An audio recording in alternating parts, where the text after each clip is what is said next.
Bon sabbat à tous. Aujourd'hui, j'ai avec moi une photo très intéressante que nous avons trouvée il y a quelques semaines dans l'un des tiroirs, des dossiers du bureau. C'est une image qui a été prise en 1922.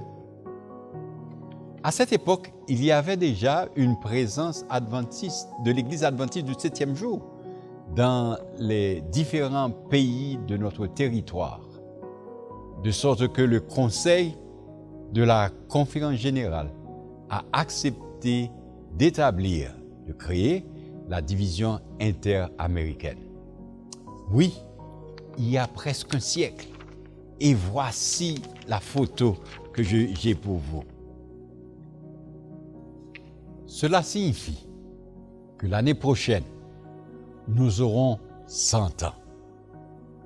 C'est pourquoi, à partir d'aujourd'hui, nous commençons une série d'initiatives et d'activités festives qui se dérouleront tout au long de l'année jusqu'en octobre 2022.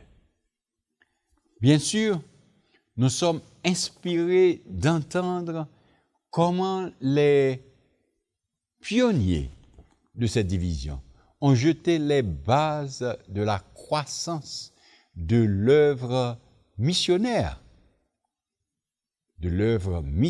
médicale, des services d'éducation et d'assistance sociale. Nous sommes heureux de savoir que des milliers de personnes ont donné leur vie à Jésus au cours de ces 100 ans. Et ce sont autant de raisons que nous incluons dans notre célébration du centenaire. Cependant, avant tout, nous voulons célébrer Dieu.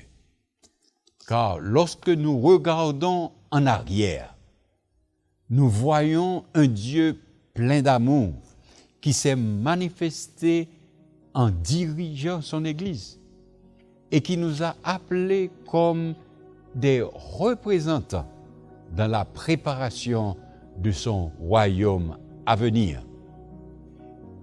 Il nous pousse à avancer avec une fidélité et une ardeur renouvelée dans la mission que notre Seigneur Jésus nous a confiée.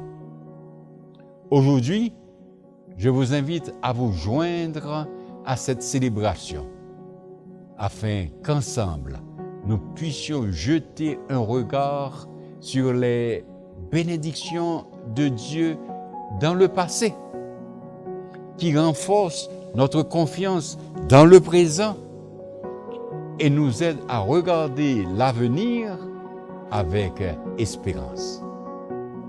Et comme Philippiens chapitre 1er verset 10 le dit, nous pouvons être purs et irréprochables pour le jour de Christ. Que le Seigneur vous bénisse.